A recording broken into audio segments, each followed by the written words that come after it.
Bam. What is up, folks? MC is in the house.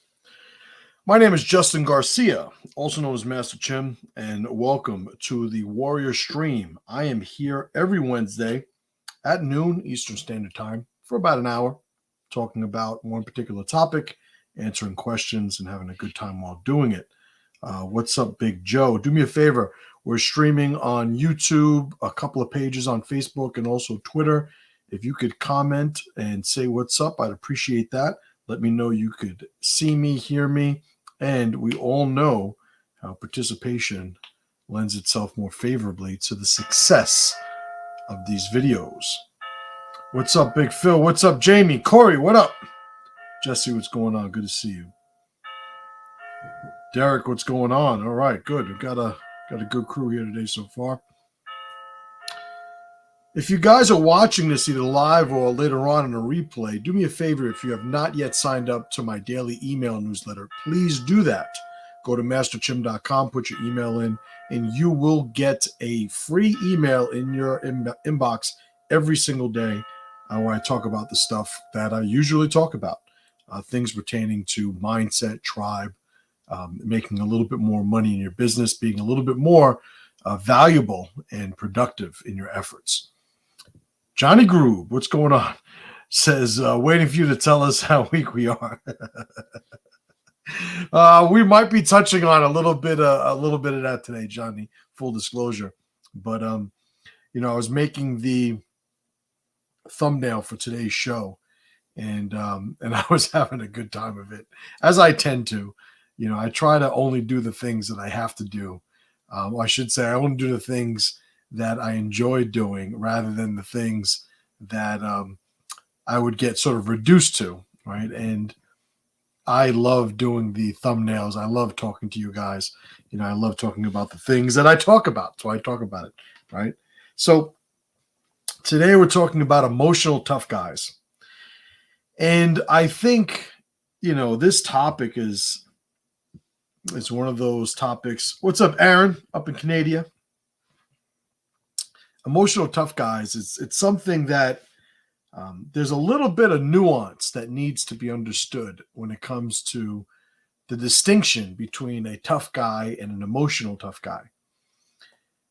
I remember, as a kid, I would be, I got in a lot of fights growing up, right? Just growing up in the Bronx, and we moved a bunch, and whatever the things that made it up. I found myself, on the end of quite a number of battles over the years as a young man, as a kid. And one of the things that I certainly did early on, and I still noticed, and still notice in men these days, is that sometimes in order to fight, like children, oftentimes they'd have to get really angry, and they would sort of build themselves up to the point where sort of like the Hulk dynamic, they turn green, so to speak. And then they would be in this enhanced, energy charged, emotionally charged state. And that is the state that they would bring to their fight. And I look at it as, somebody who has a lack of a protocol when it comes to fighting in that particular instance. The whole idea of, you needing to really be angry in order to fight. I would question why you would ever fight if you needed to be angry in order to do so. Now, whereas, especially being a former professional fighter, having, cornered, hundreds of matches, MMA matches, I also know there's something to be said for somebody who is a little bit too analytical in his approach to conflict. Meaning, a lot of times the term that gets laid is a slow starter in a fight. Oh, he's a slow starter. And it really takes a while, basically, for his sympathetic nervous system to kick in, that adrenaline to pop off, and sort of enter into that more capable physical state. There is some utility in that, obviously, from an evolutionary standpoint. But again, getting back to, whether or not you need to fight somebody else, you should never have to be upset in order to do it. You should never have to be angry in order to do it. Because the criteria for fighting should have nothing to do with your emotional state. And I think when you look at what I would label as emotional tough guys, it's guys who maybe have a little bit more of a dominant personality. One of the things that I put in the email today when describing, what I'd be discussing for the talk is the 200-pound toddlers of the world, right? So emotional tough guys, we can call them the 200-pound toddlers. I wrote I don't know if it was a meme or might have been a meme yesterday, last couple of days. I made the comment, a man should not be one event away from a temper tantrum. And you see this everywhere. You see this in the triggerable, mannerisms that so many men are walking around with these days. This guy says something to me, I'm going to punch him in his face. This guy cut me off, so I'm going to pull over and fight him in an intersection. How many times we've heard stories, what comes to mind is, what was his name? The kickboxer, Alex Gong, maybe. The story was that somebody, I think, hit his car or something, and he was like barefoot outside of his gym, and he like chased the car down and caught the guy eventually, and the guy like had a pistol and shot him in his chest, and he died. And it's as tragic as that is. I think a lot of times there's a lot of tragedy to be followed. When it comes to a man just going about his days one event away from a temper tantrum. If you have a button to be pressed, at some point somebody's going to figure that out. Circumstance may figure that out. Something just might happen through no intention of anybody involved, whereby you are now engaging in that one event that triggers that temper tantrum. And one of the paradoxical things about this weakness is that the more capable you are, the more trouble you'll get yourself in. I spent a lot of years training myself to become more formidable in violence. I'm a martial artist. I was a professional fighter.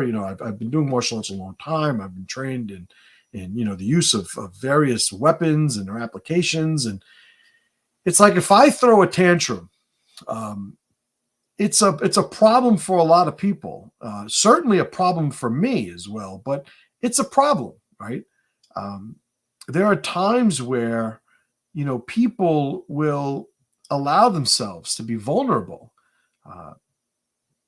from these sort of triggers, right? These buttons, by choosing to avoid the circumstances or scenarios that usually activate them, rather than doing the internal work necessary to remedy that weakness, to cure themselves of that vulnerability.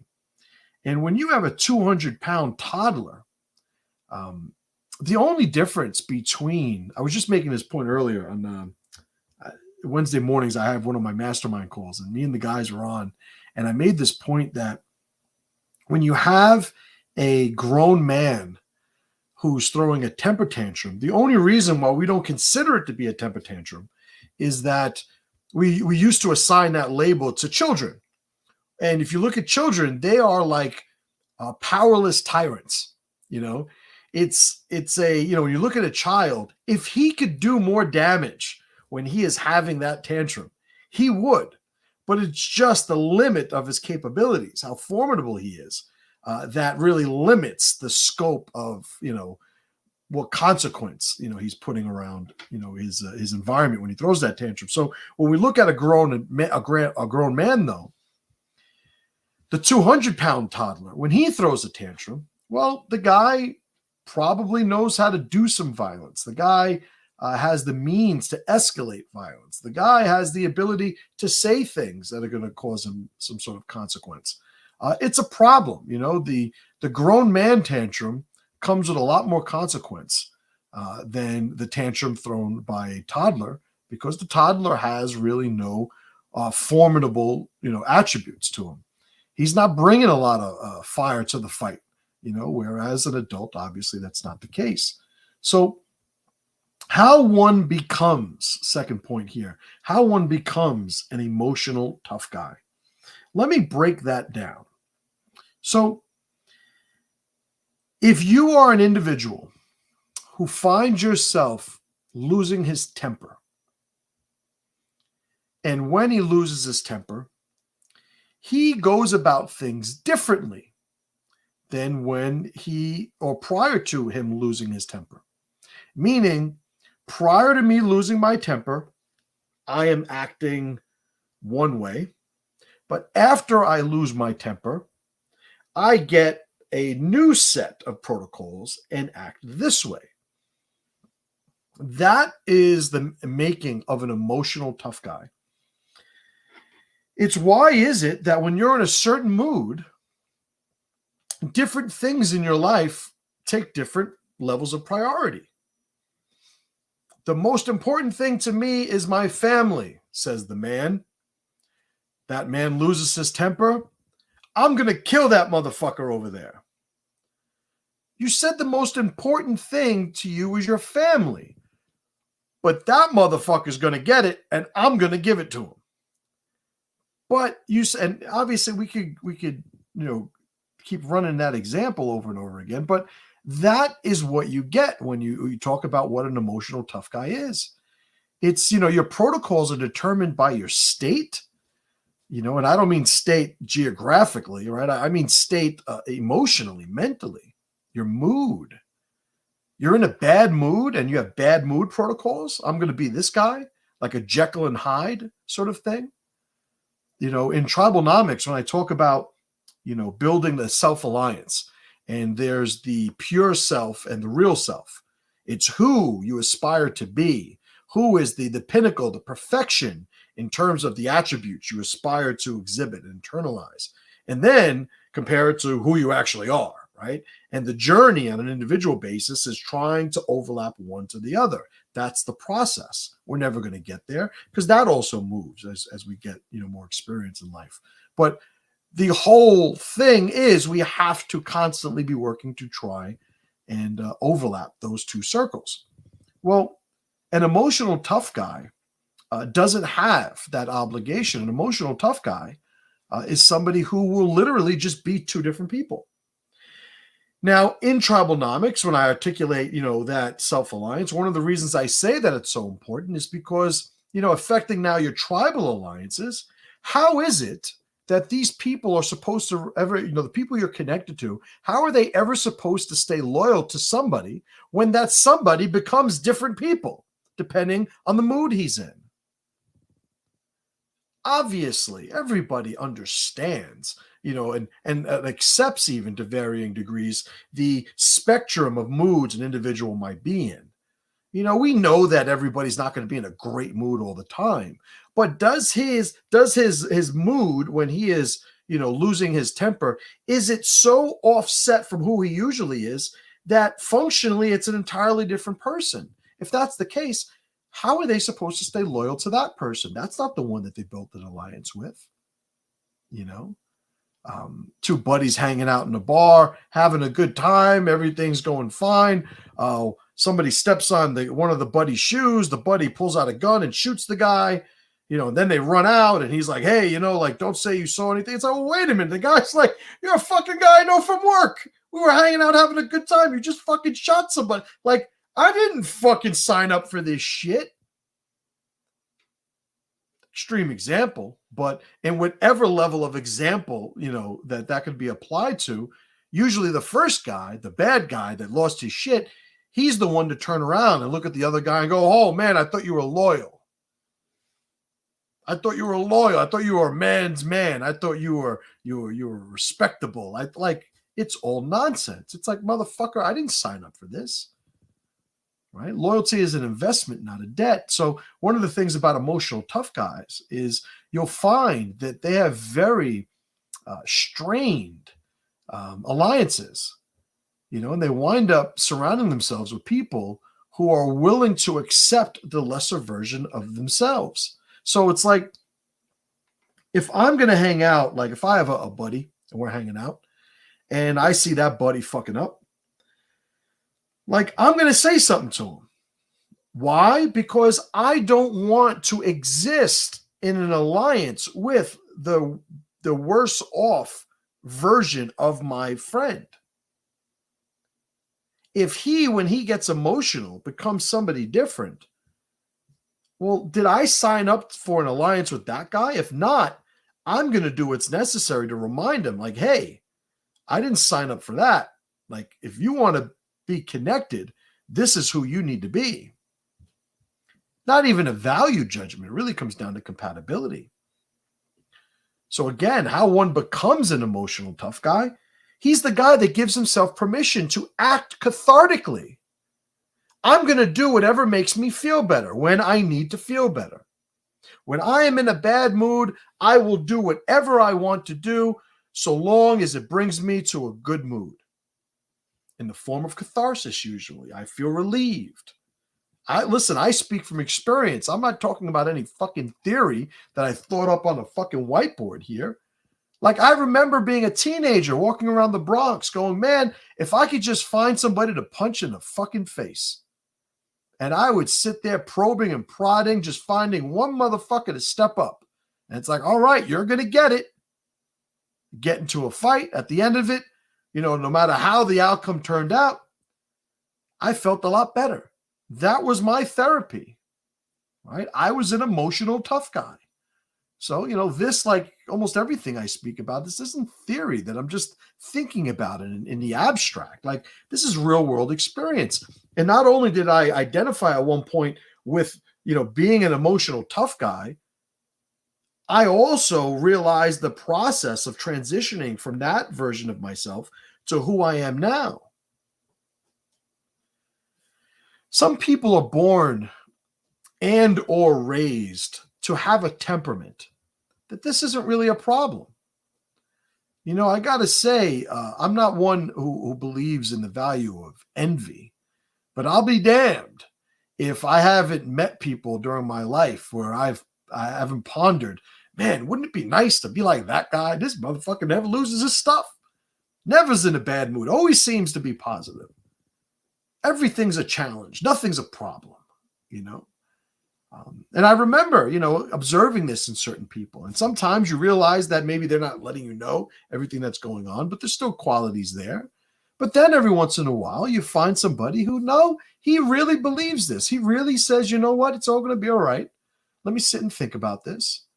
And he's been that version of himself or some version of that for long enough that even his subconscious is feeding him, feedback that's in line with his mission, right? One of the power programs that I have is called Second Step Strategies.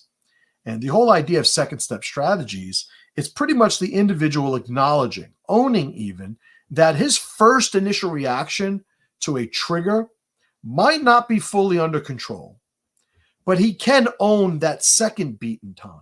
Right? And that second step strategy is what that program's about. Now, I designed that program because it was based on a protocol that I had to implement because, I usually use the traffic, argument, the road rage sort of example where, somebody cuts you off or whatever. And it's like the first reaction is, you motherfucker, and it might roll down the window. You're giving the guy a finger. Next thing you know, you guys are pulling over like two assholes, right? Been there. Now, it might be a guy pulls me over and I might be like, no, it's not a big deal, right? Doesn't matter. I got some other, and immediately I could add context to it. Now, I've often said you could program your subconscious mind, but you cannot command it. You can only command your conscious mind. If I say, hey, pick up that monster, I can pick up that monster. But somebody, shows me something that's funny, I might laugh whether I want to or not. Somebody shows me something that's sad, I might be sad whether I want to or not. Like, the subconscious does not have that same access. We don't have that same control. So what we can do is we can commit ourselves to a ritual of reinforcing a certain mindset, right? Which I described in an email a few days ago. Your mindset is a collection of mind settings, right? When I see this, I think this. This is the heuristic or the shortcut that I've created. Like, these settings that we have in our logic and our relationship with our world is what the mindset is. I know that if I am triggered, I need to have the mindset to own the fact that I was triggered and enact immediately some sort of protocol that's not going to put me in a bad situation. Over time, what winds up happening, and again, I speak from experience, this is more of a share than some sort of theory or a command. What I've noticed over time is the longer that I do this, the more reps that I get at this, the more that subconscious mind starts to do some of the work for me, to the point where there are things that happen now that, they don't trigger me at all. They don't activate me at all. Why? Because immediately the context is understood on a subconscious level, right? When it came to the road rage incidents, one of the things that I noticed is if I was listening to a song that I enjoyed, or maybe in a conversation with somebody that was next to me, or maybe something great just happened and I was in a great mood, that cutting off scenario, like I wasn't even affected by it. So I made the realization there is nothing inherently present in somebody cutting me off that warrants me having that reaction. It's just a trained response. And I need to train it to do something else, because there isn't something. It's like, hey, if one of the things I had to tell my fighters, which is sort of in another direction, it's like, hey, when you get in there, you got to get a little fired up because this motherfucker's trying to knock you out. So you will actually slow your pace down the more relaxed you are. You need to get moving a bit, right? So there's a sweet spot, when it comes to fighting. But you don't need to be fired up to process, what's the danger or the consequence after somebody has already cut you off. What's done is done. You manage it from there, and it gives you a different ability of control, a different level of control, in one's life. Let me see, check in with some comments here. James Kidder says, I don't let shit trigger me anymore. It's not worth the stress, and good for you. And I will say, I'm of the mindset that there may always be something that can trigger me. And when I find out what those things are, I immediately start doing the work to reframe it and build a better relationship. It might start with, at a minimum, a second step strategy, but over time, just being able to conceptualize things in a different light will program that subconscious to have a different relationship, right? Big Joe says, big difference between this is who I am versus I don't want this to be who I am mindset too. Some people don't want to change. Well, here's the joke of it all. We are changing on a daily basis, right? So when people say, well, people don't change, it's nothing. It could be right or wrong, depending on how you define the terms, right? My take on it is people always have the core identity of who they are.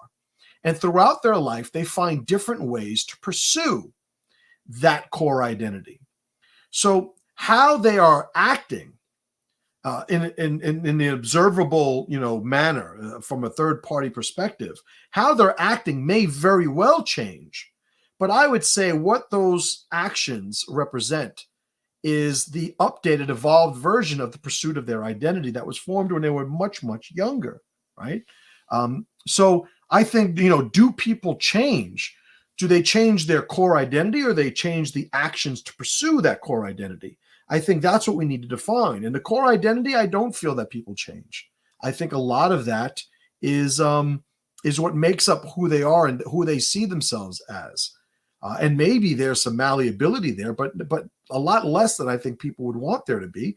But I don't think that's necessarily a bad thing, because I also know from personal experience, somebody who's been arrested a bunch of times, who's been locked up, who was a fucking maniac as a teenager, like to where I am now, there is a way to change how you pursue that identity, right? And it's through the evolution of formulas. In my coaching programs, the first thing that I do, and I've said this before, is I take inventory of all the things the person believes. The guy that I coach, what do you believe? What are your transcendent values and systems of belief? And then let me look at how you live your life. Let's audit what it is that you do. And then I say, hey, this doesn't match this. This doesn't match this. And I just sort that out at first. I basically provide like a mirror for the individual to compare who he wants to be and who he says he is and who he actually is. And that's the first thing that gets resolved. And then after that, we start evolving the formulas. First thing we need to do is we need to synchronize them.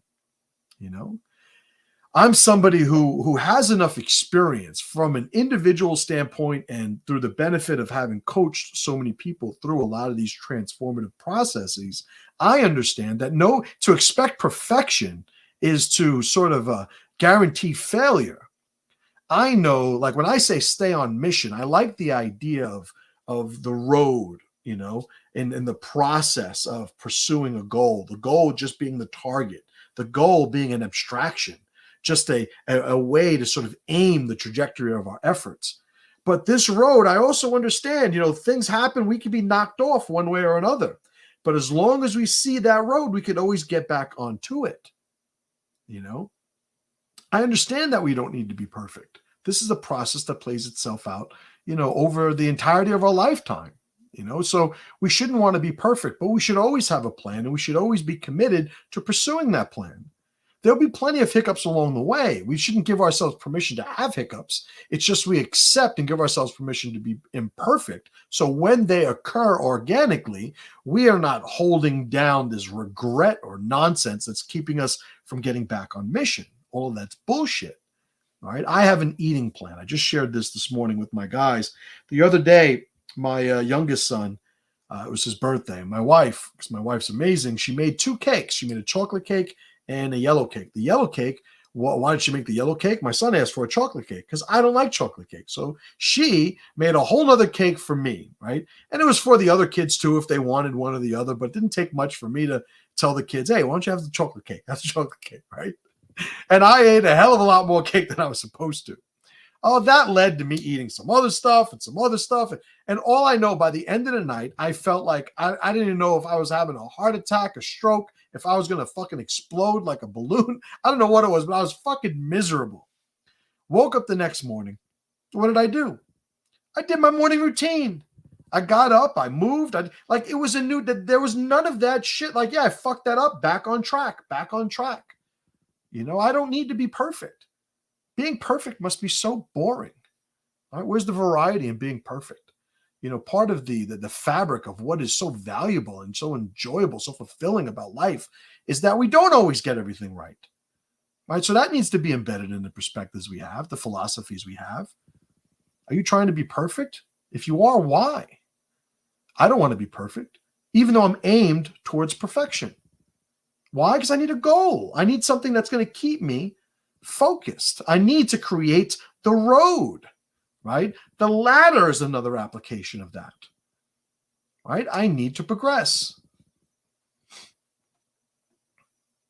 Aaron says, loyalty is an investment, not a debt. Might have used that one sometime. Thank you. You are very welcome. That has been a very profound lesson for me, over the years. Jamie, what's up, my man? He says, envy is how a lesser man admires. Oh, man, I like that. Ruski, what's up, brother? Jan Saxa, hello to you. Minnesota is an ice rink right now. But that's where the Vikings are, right? Minnesota. What's up, Willie? No Name, my man, No Name. Great talk, MC, the voice of maturity and stoicism. I appreciate that. Derek says, sometimes it's the journey or the pursuit, not necessarily the destination or the goal. Well, it's funny. There is so much old wisdom, when it comes to that point. And it's something that, I've gotten better at analogies and metaphors over the years. And I think a lot of that had to do with the fact that, number one, I fucking talk a lot, right? So I'm used to talking a lot, right? Coming from the Bronx, I'm one of these people that comes from New York and it's got the gift of gab. So I could throw some fucking words out there. But I think one of the things that made it even more effective is when I started being a coach. I started being an instructor. I realized that, this is a part of how I train instructors, even in my academy. It's like you want to be able to keep using, analogies and metaphors to describe a point until you see the light bulb. And once you see the light bulb, walk away because the person has an understanding. The person has the connection that they can build a relationship with. So for me, it has always been, how do I keep people moving, right? The goal versus the process, right? Or you'll hear people say the product versus the process. Do the ends justify the means? There's a lot of this comparative philosophy on the act of what we do and the purpose of doing it. You know, what is the end result of this? The outcome of the input, right? And it's just natural for us to want to understand what that means. But I would say it's even difficult for me to convey my level of a relationship with that idea, in that, to me, the end result is never real. It is always an abstraction. So all it could ever be is an abstract virtual target. Because, you know, and there are wiser, you know, people than me who have said different forms of the only thing that exists is the now. But we're too smart to sort of be okay with just that realization, right? We have too much processing power that needs to happen. You know, it's like somebody hands us a bowl of soup and we have 4,000 spoons. You know, it's like, and when we have all these spoons, you know how hard it is for somebody to say, you know, well, just pick up the one spoon. All you need is one spoon for the soup. It's like, we're the type of people that, yeah, but I got these 1,000 spoons. I got to use these 1,000 spoons because why would I have them? It's like, no, you don't need that. You just need one. But why do I just need one? Because you only have one bowl of soup. But I have all these spoons. This is people's relationship when it comes to time. It's like, I need to know what I'm doing. I need to know what I'm doing. It's like, well, no. You know, it's, well, how am I supposed to know what I should be doing now? It's like, well, for soup, you need a spoon. That is, how do I know I need a spoon? Because there's soup. Because I want soup and there's soup in front of me. So I need a spoon.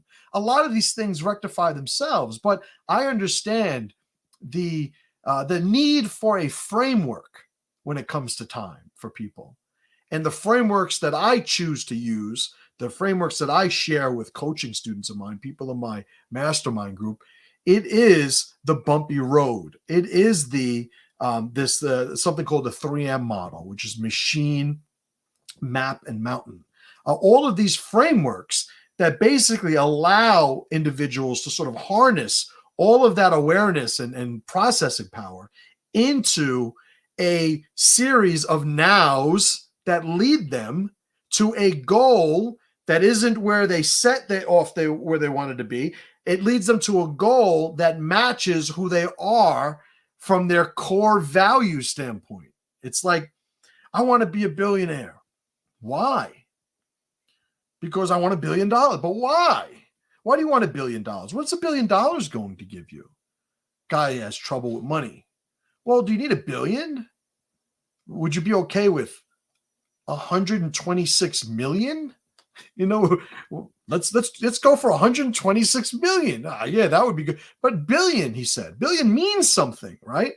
Not that I'm anywhere fucking near it, but the whole thing is, to say billion means that there are actual decisions that he would have. If he's going to make 126 million, there are going to be a bunch of decisions he would make. If he's going to make $1 billion, he would have to make different decisions.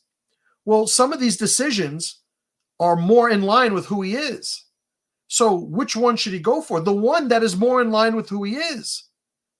But understand, even though it presents itself as a goal that exists in the future, it stems from a relationship with who we are as an individual, right? Phil says, Indiana is the land of down trees and lines. One of the favorite things about Indiana, I found, is when I'm leaving it. I'm driving through it. What's up, D? Just so you guys know, that's my little brother, my little big brother. Good to see you, D. All right. So what else? I'm supposed to be talking about emotional tough guys. What the fuck am I rambling on about? All right. How to stop being one, right? How to stop being one is next on the list here. I described what an emotional tough guy is. I described how one becomes an emotional tough guy. How do we stop being an emotional tough guy? It starts by admitting that there are things we do to feel better when we need it that aren't in line with who we say we want to be. I remember this story. My kids love this story, which means it's probably not going to be a very mature story. But I remember I was, as they say, between jobs, right? And my jujitsu instructor, Rob Kahn, at the time was still in New York. He lives down in Florida now, and he worked for a temp agency. And one of the gigs that he got me, right? Because I'm like, dude, you got to get me a job. You got to get me a job. And he did more like, executive level, like C-suite, level of placements and headhunting. But I'm like, I don't give a fuck. You got to get me a fucking job. Like, I'm your guy, man. Get me a fucking job. So he winds up getting me because at the time I had just left being a life insurance salesman. I had a bunch of accreditations and licenses that still stemmed from that chapter of my life. And it qualified me for certain, placements. And he got me a job in, I don't know what company it was. It was a corporation down on Wall Street somewhere. And I was to work in a call center. And the call center that I worked in was, it was dealing with people who had, I don't know if it was Lowe's or Home Depot or I don't know what it was, but basically I was like on the helpline. They would call, they would have a question about like their benefits or any stock options that they had or anything. And I was just qualified at the time to be able to answer them. Right. And like, I was like an operator. You had a headset and there was a computer and you used to hear this tone, used to go boop. And then I'd go, hi, my name is Justin. How may I help you? And hi, I'm so-and-so. And then I'd look in the computer, look up their account and give them any information they needed, maybe some advice within the scope of what my job was.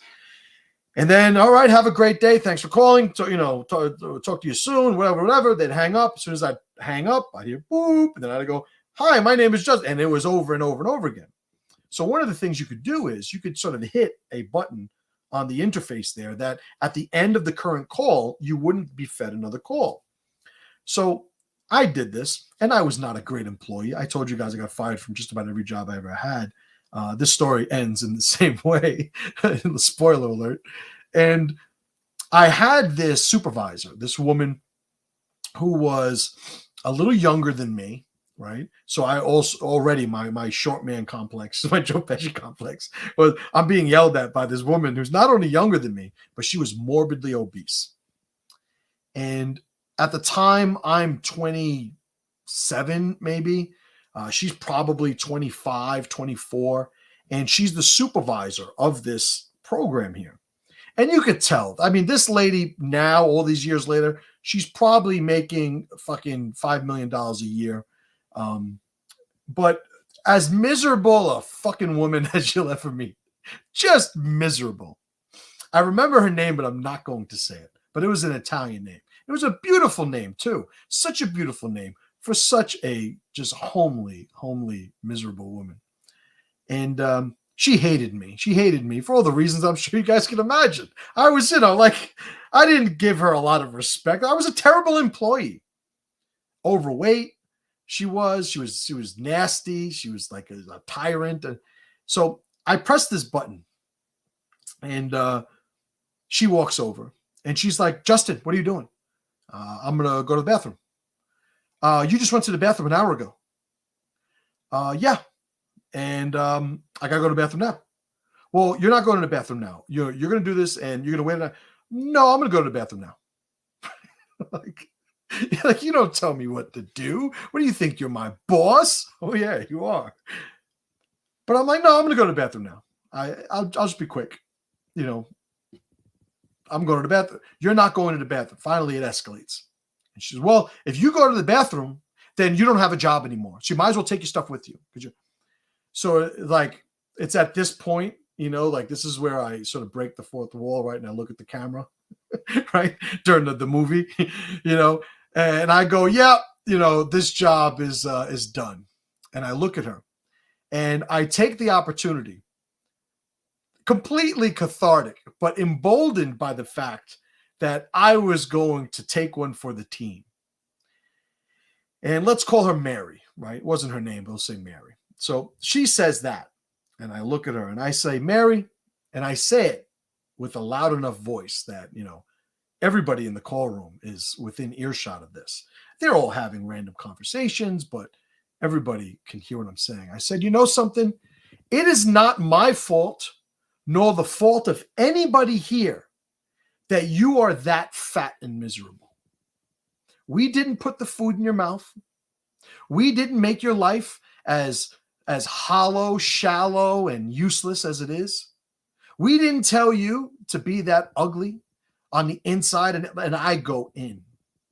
She probably was close to having a stroke when this was happening, because she could see that, like, you know, it was like the Bane, a lot less cooler, but like the Bane, like, and this gives you power over me, you know, as I lay my hand.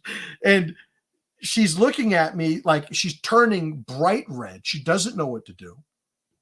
I'm a grown fucking man, so it's not like she's gonna fucking swing at me or something. She's a lady, not that she would do that in the first place. But I say, you know, so I'm leaving this job, but I just want you to know that even though I'm saying this to you, every one of these people says this about you when you're not around. So do with that what you want. I turn around.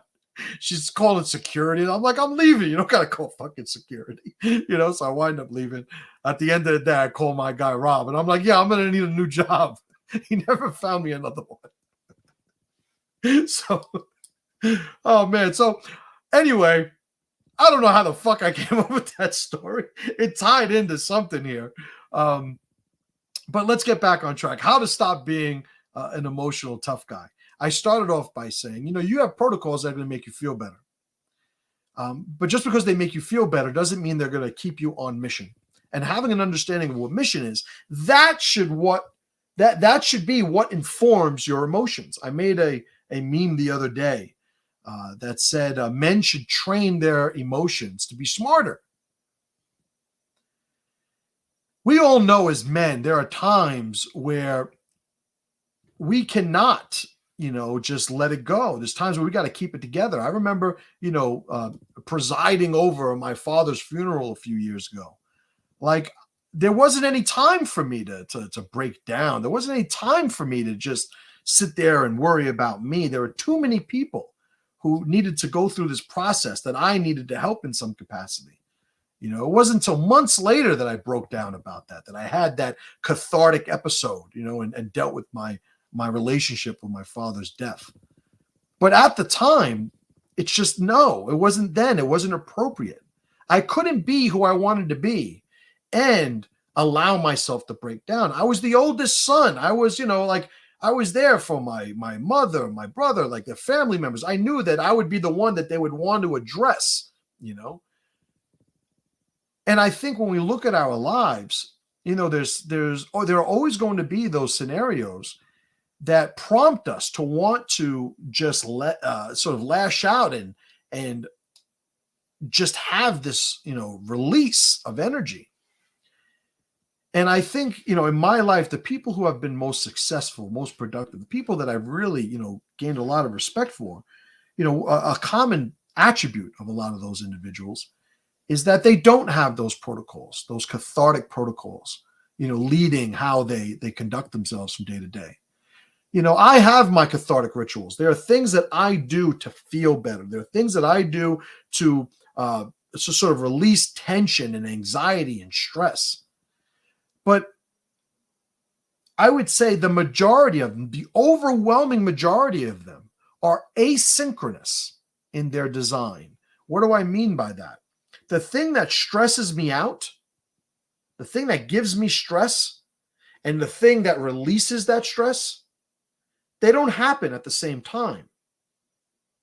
Because as soon as you take your cathartic protocols and you butt them up with the stressing occurrences or events, as soon as you take the release, the output, and you join it in time with the input, you now, two things happen. Number one, it's very hard to build a life to any level of scale because you're constantly starting over again, right? Look at the Incredible Hulk. Every episode ended with him hitchhiking, right? He fucked up another town, hitchhiking, getting ready for the next episode. That's how somebody lives their life, number one. But number two, when those things are butted up, This is how you make yourself vulnerable to control.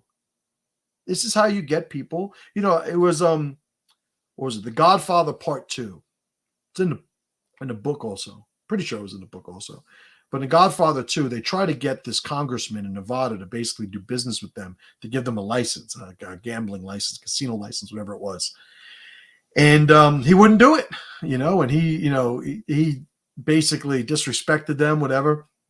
It didn't take long for them to design a scenario where they trapped him with a girl, a hooker, and then they got the picture of him with this hooker that he like beat up or something like that. And they owned him after that. They owned him because he was predictable, because the inputs and the outputs for him were too closely connected, and that was the vulnerability that they got him on. I spent a lot of years of my life disconnecting those relationships. So I got to have, because here's the one thing that, when you say, to have this sort of asynchronous protocol when it comes to catharsis, it's number one, it's like, yeah, don't lose your shit right there. Second step protocols, everything I've been talking about to now. But the other side of that is you got to make sure you have those cathartic rituals. You got to make sure that you have something, this release, this output. You need to do that. And different people are going to have different forms of rituals that do that. Some people, they like running. I like lifting weights. I like going for hikes. I like hanging out with my kids. I like, doing jujitsu. I like, there's things that I do that at the end of it, it's like your entire body is exhaling. It's like, at the end of it. You need to have those. That's how you stop from being an emotional tough guy. How to deal with one. All right, so this is the last point. Jamie says, control impulse, delay gratification. Like, it's so simple, not always easy, but such a simple protocol to follow. And I agree completely.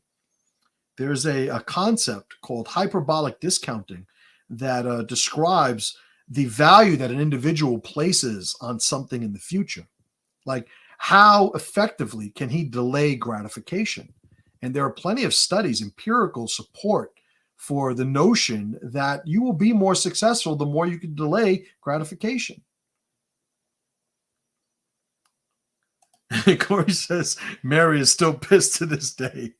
Mary, I guarantee you, Mary is two things: a multimillionaire and miserable. So the last point here.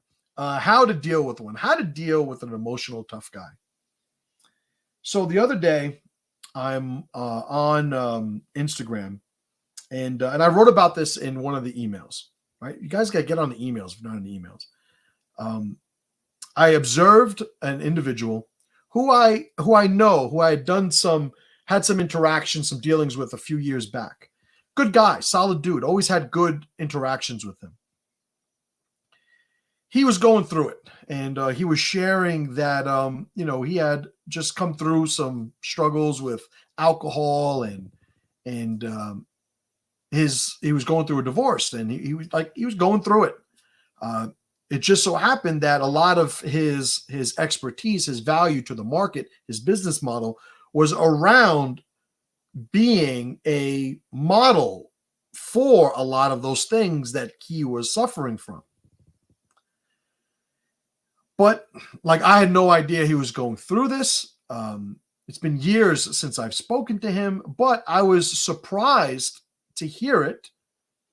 But I also was very happy for him that he owned it, and that he was out there putting himself, exposing himself to his market, to the very market that his business model benefited from dealing with.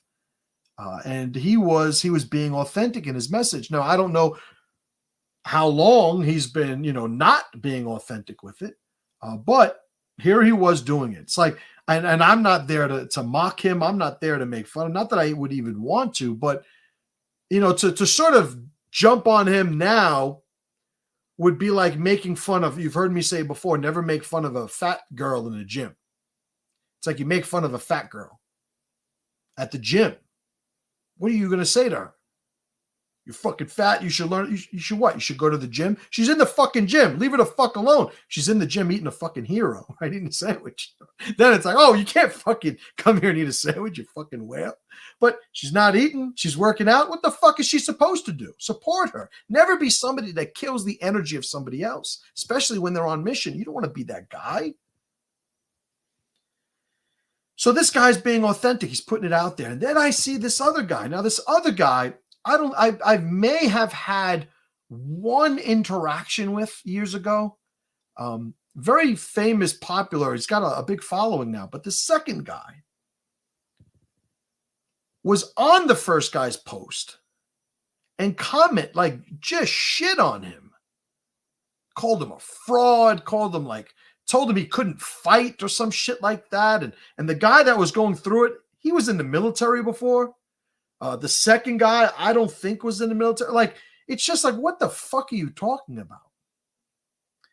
And I gotta be honest. The entirety of the theme for today was triggered by me recalling that guy, that second guy. He's the emotional tough guy. Now, I don't know if they had business dealings. I don't know if like, this guy fucked this guy over or this guy thought that he fucked. Like, I don't fucking know their relationship. All I know is this second guy posting that on this thread was just not a good look. So I commented on it and I said, hey, I said, if this guy wronged you in some way, because you guys were tribe. This is what I said. I said, if you guys are not allies, if you are not in the same tribe, then this post is emotional. It's useless. It's a waste of energy. If you are in the same tribe, then this type of post should be done privately or within the confines or the walls of your tribe, not out here in the view of strangers.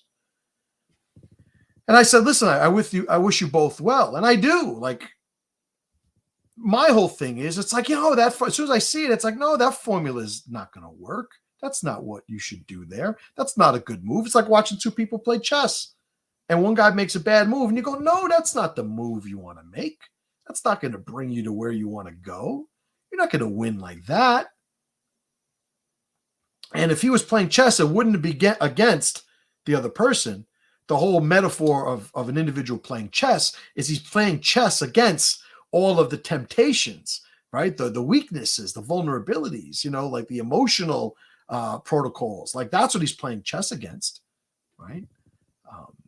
Controlling impulses, delayed gratification, as Jamie said. These are the things that he's playing chess against. So it's like, you make a bad move. My value here is it's not. I would say not only my value, but also my interest, my passion, if you will, is that I see that and I go, oh no, that's a bad move. Don't do that.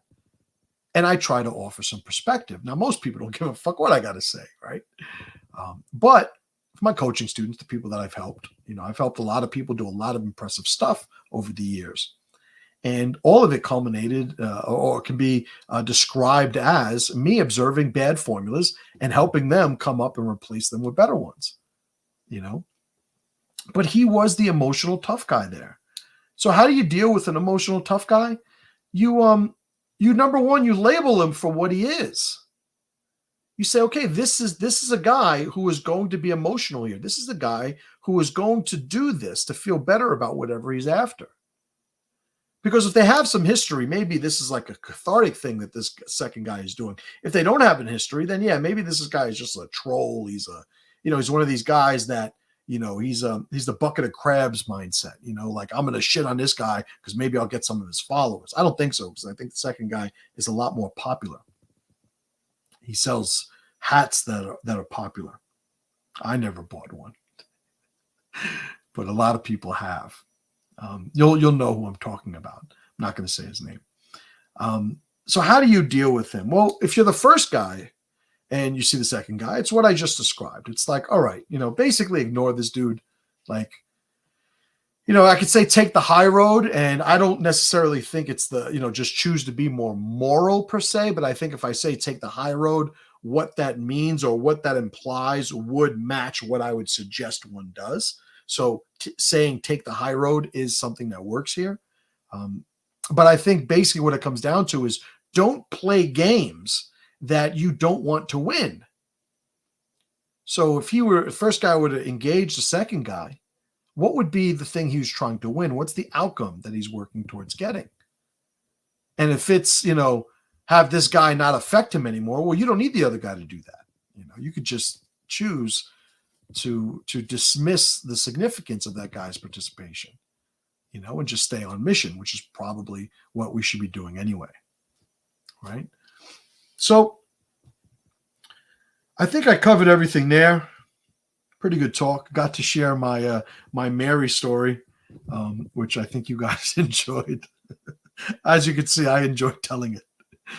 All right, guys, I'll end it there. If you guys are not yet on my email list, you have to sign up for my email list. I talk about shit like this every day.